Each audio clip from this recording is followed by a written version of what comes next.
Sebab karena kasih karunia kamu diselamatkan oleh iman. Itu bukan hasil usahamu, tetapi pemberian Allah. Itu bukan hasil pekerjaanmu. Jangan ada orang yang memegahkan diri.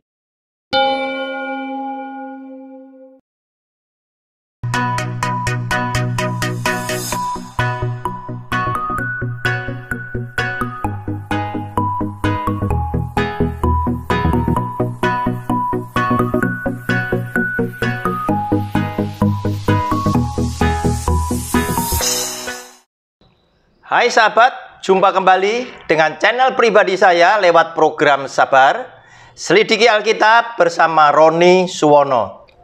Kita memasuki video yang terakhir dari pelajaran Alkitab berseri, Andakah yang dicari Tuhan? Tuhan mencari pribadi-pribadi Anda dan saya yang menarik hati Tuhan, yaitu orang-orang yang tulus, orang-orang yang mengasihi Tuhan, yang memiliki hati yang suka menyembah kepada Dia, yang suka memberitakan firman Tuhan, yang suka menjalankan apa yang Tuhan mau, walaupun kita memiliki kehendak bebas, kita tidak pernah berpikir atas segala berkat harus diberikan oleh Tuhan secara jasmani untuk kita, tetapi yang semata-mata kita ingin dahulukan adalah biarlah semuanya itu terjadi oleh karena perkataanmu. Saudara, judul video yang ketujuh yang hari ini kita akan renungkan bersama-sama adalah musuh abadi Yesus Kristus adalah imam kepala dan ahli Taurat. Saudara, yang saya maksud yang menjadi musuh abadi Tuhan Yesus adalah ketika Dia berkenan menjelma sebagai manusia, hidup di tengah-tengah para rasulnya, maka sebagai 100% yang insani dan 100% yang ilahi, Dia selalu punya musuh abadi, yaitu para imam kepala dan ahli Taurat, yaitu orang-orang yang mengerti tentang kitab suci, yang selalu tinggal dan dibungkus hidupnya dengan baju kerohanian, tetapi tidak dengan perilaku yang benar seperti yang difirmankan oleh Tuhan, yaitu mereka tidak melakukan kasih.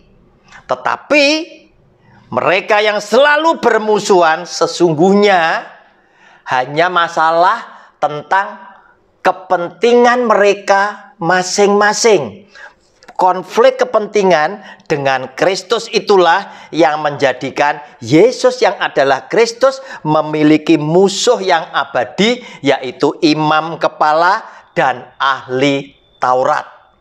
Oleh karena itu saudara, hati-hati dengan kepentingan Anda masing-masing. Saya mengkhawatirkan dalam tanda kutip, jangan-jangan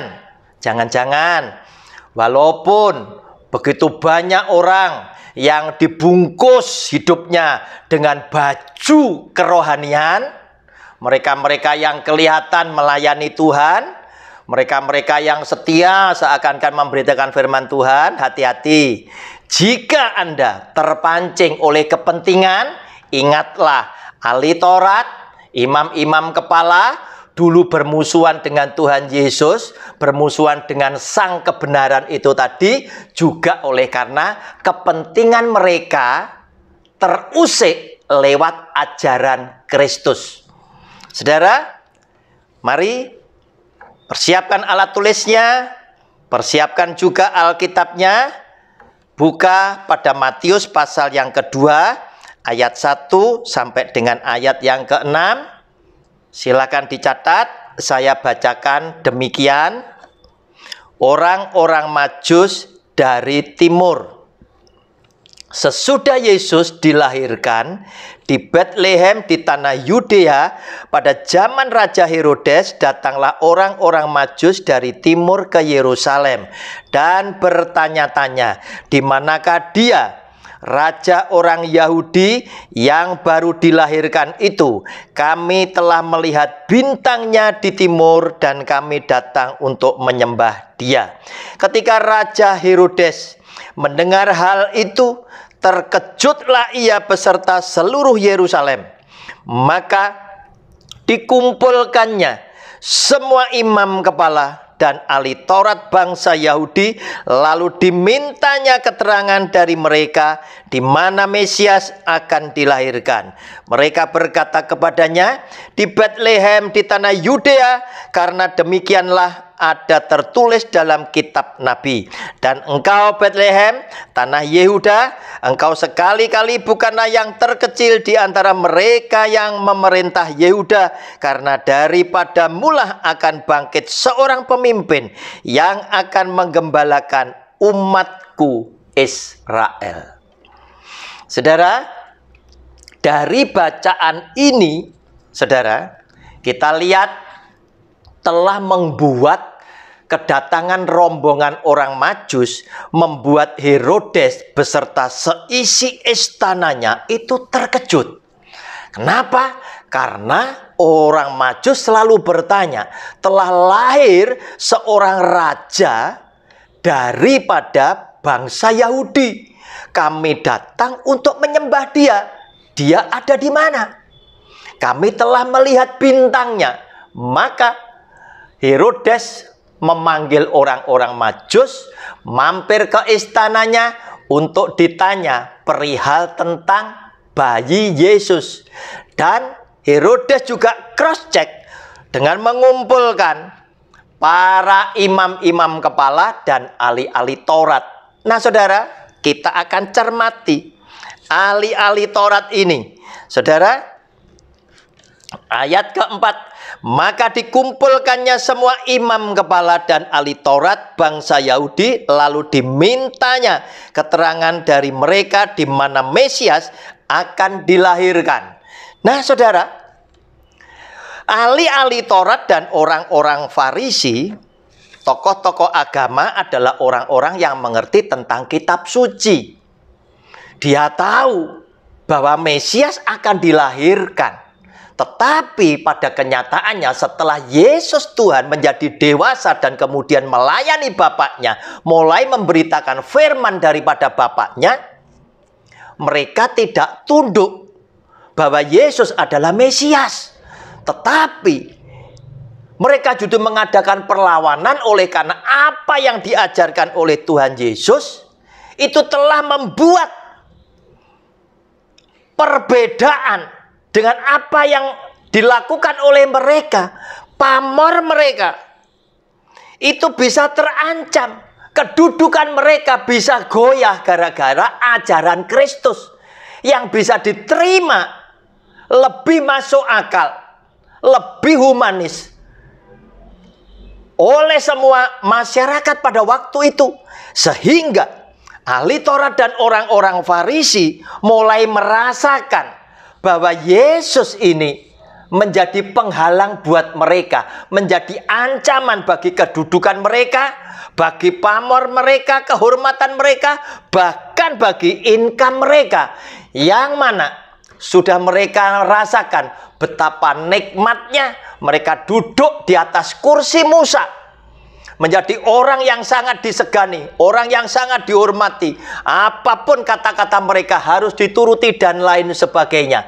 Sehingga ketika Yesus Kristus Tuhan mulai memberikan ajaran yang berbeda, maka mereka ini pun juga menjadi orang yang merasa tidak senang dengan keberadaan Kristus. Saudara, kita lihat sekarang di dalam Matius pasal 23 ayat yang pertama sampai dengan ayat yang ketiga, yang demikian bunyi firman-Nya. Judul bacaannya, Yesus mengecam ahli-ahli Taurat dan orang-orang Farisi. Maka berkatalah Yesus kepada orang banyak dan kepada murid-muridnya, katanya, ahli-ahli Taurat dan orang-orang Farisi telah menduduki kursi Musa. Sebab itu turutilah dan lakukanlah segala sesuatu yang mereka ajarkan kepadamu. Tetapi janganlah kamu turuti perbuatan-perbuatan mereka, karena mereka mengajarkannya tetapi tidak melakukannya. Saudara, perbedaan yang paling menyolok perbedaan yang paling menyolok di antara ahli Taurat dan orang Farisi, tokoh-tokoh agama.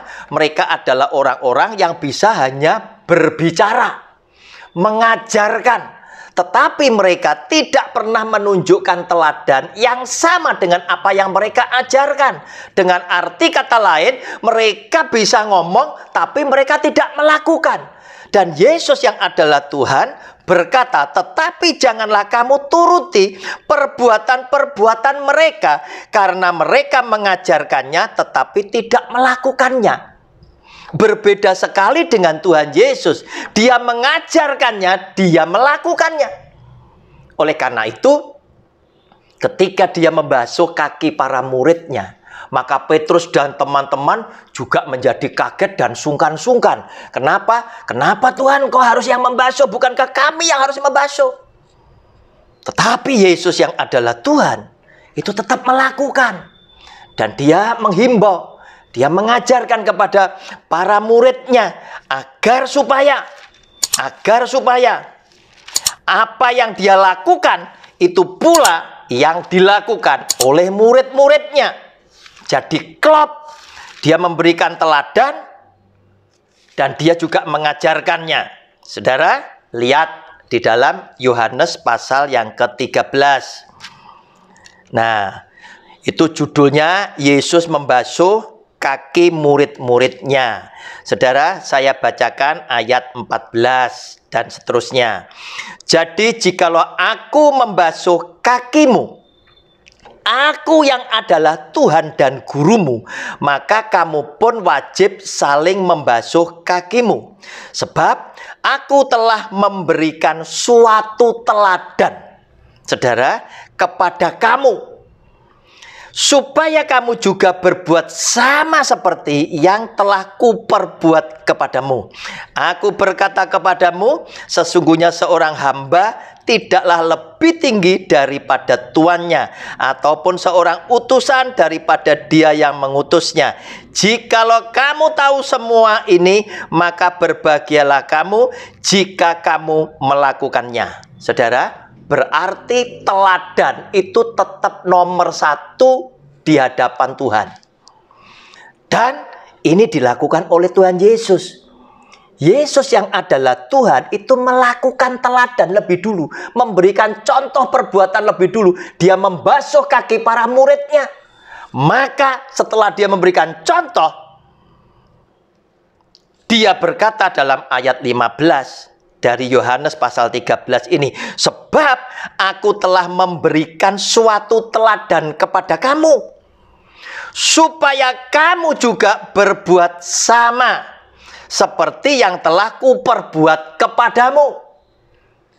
Setelah aku memberikan contoh, kamu harus juga melakukan apa yang aku lakukan, supaya kamu juga melakukan sama seperti apa yang aku perbuat. Tetapi ahli Taurat cuma ngajar, tetapi dia tidak melakukan. Nah saudara, dengan hadirnya Tuhan Yesus di tengah-tengah mereka, maka mereka merasa kenyamanan mereka itu terganggu. Pamor mereka itu bisa terancam. Kedudukan mereka yang empuk bisa goyah. Income mereka yang banyak bisa terganggu. Oleh karena ajaran Yesus Kristus yang ditunjukkan oleh Tuhan Yesus bukan cuma sekedar mengajar, tetapi dia melakukan lebih dulu, baru dia mengajarkan apa yang dia lakukan. Nah saudara, hati-hatilah Anda dan saya ketika kita ingin mengajarkan sesuatu kepada anak-anak kita, kepada orang di sekeliling kita, atau mungkin Anda dan saya adalah pelayan-pelayan Tuhan, ingin mengajar kepada jemaat secara luas, hendaknya kita lakukan lebih dulu.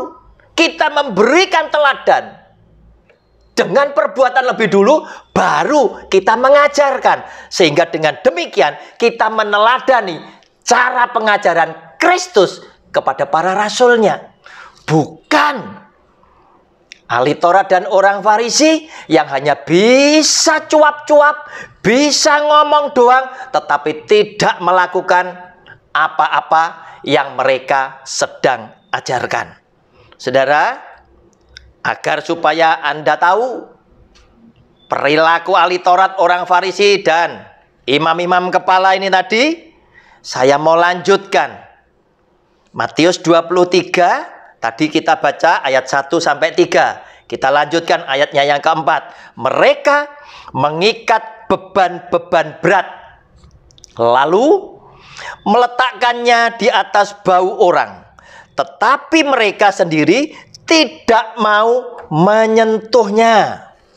Semua pekerjaan yang mereka lakukan hanya dimaksud supaya dilihat orang. Saudara, mereka ini suka mencitrakan diri supaya dianggap orang saleh, dianggap orang suci saja. Tidak ada yang lain. Mereka ingin lakukan hal-hal seperti itu supaya mereka dikenal. Mereka jadi masyhur namanya. Mereka memakai tali sembahyang yang lebar dan jubah yang panjang. Penampilan yang penting, bukan isinya. Mereka suka duduk di tempat terhormat dalam perjamuan dan di tempat terdepan di rumah ibadat. Mereka suka menerima penghormatan di pasar dan suka dipanggil rabi. Saudara, mereka juga suka dipanggil dengan panggilan-panggilan yang mengesankan. Mereka begitu rohani dan begitu suci dan tinggi imannya. Sampai-sampai zaman sekarang, gembala saja ada macam-macam tingkatan. Ada PDP, ada PDM, ada PDT. Setelah PDT ada ditambah lagi gembala senior. Saudara, tidak penting. Tidak penting di hadapan Tuhan Yesus. Itu adalah reka-reka manusia ingin menunjukkan bahwa aku sama kamu tinggi aku senior. Kamu masih junior, bawahku dan lain sebagainya. Dengan maksud dan tujuan mencitrakan siapa saya. Demikianlah yang biasa dilakukan oleh ahli Taurat dan orang-orang Farisi pada zaman Tuhan Yesus, sehingga mereka merasa tidak menyukai dengan kehadiran Kristus ada di tengah-tengah mereka. Saudara, kita lihat sekarang Lukas pasal 16. Saudara lihat, orang yang ngerti agama jatuh di dalam dosanya, itu hanya masalah kepentingan perutnya. Hati-hati, Anda yang melayani di bait Allah. Hati-hati. Harta benda, nikmat daging bisa membuat Anda jauh daripada Allahmu. Kenapa? Karena firman Tuhan ini justru mengambil contoh ahli Taurat dan orang Farisi. Apa yang dikatakan oleh Tuhan Yesus di sana? Kenapa mereka harus membenci Kristus yang mereka tahu sesungguhnya di nubuatan kitab para nabi bahwa Yesus adalah Mesias, akan lahir di Bethlehem, mereka tahu. Tetapi ketika dia dewasa sengaja dimusuhi. Kenapa? Karena kepentingan perutku engkau ganggu. Nah, saudara, hati-hati. Jika firman Tuhan Yesus mengganggu keberadaanmu, bisa jadi Anda pun bertindak sama dengan ahli Taurat dan orang Farisi. Dan itu yang sangat tidak dikehendaki dan sangat saya sayangkan sebagai sesama hamba Tuhan yang melayani di ladang yang sama. Saudara, Lukas pasal 16 ayat 10 sampai dengan 14. Lukas 16 ayat 10 sampai dengan 14. Saudara, demikian bunyi firman-Nya. Setia dalam perkara yang kecil, nasihat. Barang siapa setia dalam perkara-perkara kecil, ia setia juga dalam perkara-perkara besar. Dan barang siapa tidak benar dalam perkara-perkara kecil, ia tidak benar juga dalam perkara-perkara besar. Jadi, jikalau kamu tidak setia dalam hal mamon yang tidak jujur, siapakah yang akan mempercayakan kepadamu harta yang sesungguhnya? Dan jikalau kamu tidak setia dalam harta orang lain, siapakah yang akan menyerahkan hartamu sendiri kepadamu? Seorang hamba tidak dapat mengabdi kepada dua tuan, karena jika demikian ia akan membenci yang seorang dan mengasihi yang lain, atau ia akan setia kepada yang seorang dan tidak mengindahkan yang lain. Kamu tidak dapat mengabdi kepada Allah dan kepada Mamon. Semuanya itu didengar oleh orang-orang Farisi, hamba-hamba uang itu, dan mereka mencemoohkan dia. Saudara lihat, setiap apa yang dikatakan oleh Tuhan Yesus yang menghantam perilaku ahli Taurat dan orang Farisi, yang menghantam isi hati ahli Taurat dan orang Farisi, yang adalah hamba uang itu, dikatakan oleh Tuhan Yesus begitu. Maka mereka itu mencemooh dia, memusuhi Kristus. Dan Yesus Tuhan jelas berkata, hidup saudara dan saya tidak bisa setia kepada keduanya. Kita harus memilih. Mau setia kepada Tuhan berarti mesti benci kepada Mamon. Atau mau setia kepada Mamon berarti bermusuhan dengan Kristus. Mana yang saudara milih? Saudara, yang anehnya zaman sekarang, semua orang pasti berkata, aku akan setia kepada Kristus. Tetapi Mamonnya tetap digandoli. Mamonnya tetap dipegangi. Tidak dilepas, tidak dibuang. Nah saudara, ada banyak praktek-praktek yang kita lihat zaman sekarang. Bagaimana menjadi seorang hamba Tuhan bisa bangga, bisa seakan-akan tersanjung ketika dia memakai barang-barang yang mewah, yang mungkin hanya bisa dipakai oleh pengusaha-pengusaha tertentu. Katakanlah, mobil yang mewah mungkin cuma ada berapa biji di dunia ini atau di Indonesia. Seorang hamba Tuhan bisa memiliki salah satunya dan diberitakan di media sosial. Bukankah itu justru menimbulkan perasaan malu? Bukan rasa bangga. Karena sebagai seorang hamba Tuhan, bisa membeli hal-hal yang seperti itu adalah sesuatu yang mustahil, yang Alkitab tidak pernah menulis. Para nabi, para rasul, Yesus Kristus Tuhan selalu berkata, untuk meletakkan kepala anak manusia tidak ada tempat. Dari mana seorang hamba bisa melebihi tuannya? Dari mana seorang pendeta bisa memiliki harta benda yang begitu banyak, padahal tidak semua sidang jemaatnya menghadapi meja yang penuh dengan makanan yang mengenyangkan perut mereka setiap harinya. Nah saudara, hati-hati. Musuh abadi Yesus Kristus Tuhan, ketika dia hidup di tengah-tengah para rasulnya, musuh abadinya bukan orang yang jauh dari Alkitab, tetapi para pemimpin agama, ahli Taurat dan orang Farisi, yang merasa kepentingannya dengan firman Kristus telah diusik, telah diganggu, sehingga mereka mulai berpikir kedudukan mereka bisa goyah karena Kristus, pamor mereka bisa terancam karena Kristus, income mereka yang banyak bisa terganggu oleh karena kebenaran firman Kristus. Saudara, Andakah yang dicari oleh Tuhan? Andakah pribadi yang Tuhan berkenan? Selidiki isi hatimu, isi hatiku. Jadilah orang yang menjadi pilihan Kristus untuk rancangan Tuhan yang dahsyat, yang mendatangkan kemuliaan buat nama Dia dan menjadi berkat untuk banyak orang. Shalom, Tuhan Yesus memberkati. Amin.